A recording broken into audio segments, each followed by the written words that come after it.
teachers and friends. My name is Sandra Aliesyanova binti Muhammad Sain, and I'm from Standard 6. In this wonderful day, I'm going to tell you a story entitled The Stone Cutter. Once upon a time, there lived a stone cutter in a small village. All day long, he worked hard, cutting the hard stones and making the shape which were needed by his customers. His hands stiffened and his clothes were always dirty. One day, the sun was very hot. While he was cracking a big stone, he got tired. He sat down in the shade and soon fell asleep. After some time, he heard the sound of footsteps coming towards his direction. When he woke up, he saw a long procession of people. There were many soldiers and attendants, and in the middle was a palanquin carried by strong people, and in it was the king. How wonderful it must feel to be a great king, the stonecutter thought. He further said that he would be happy as a king instead of being a poor stonecutter. As he said these words, a strange thing happened.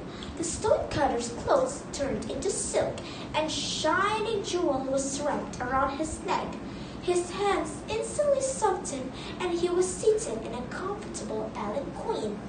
As he looked through the curtains and thought, how easy it is to be a king. These people are here to serve me. The procession moved on, and the sun grew hot. The stonecutter, currently the king, felt too warm for comfort. He asked the procession to stop so that he could rest for some time. At once, the chief of the soldier bent before the king and said, "Your Majesty, only this morning you swore to have me hanged to death if we did not reach the palace before the sun set." The stonecutter, currently the king, felt sorry for him and ordered the procession to go on its way again.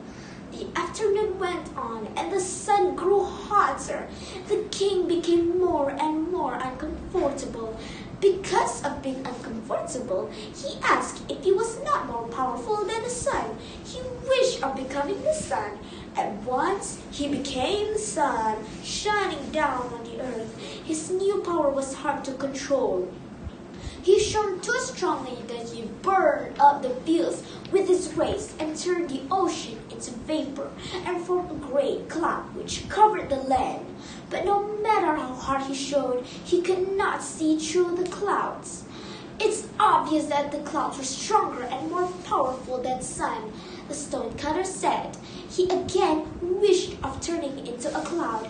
Suddenly, he found himself turned into a huge dark cloud.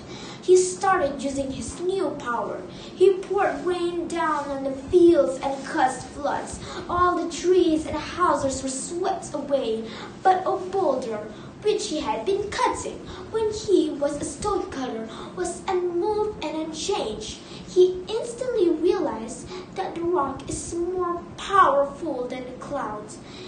Only a stonecutter could change the rock by his skill. He wished of turning back into a stonecutter.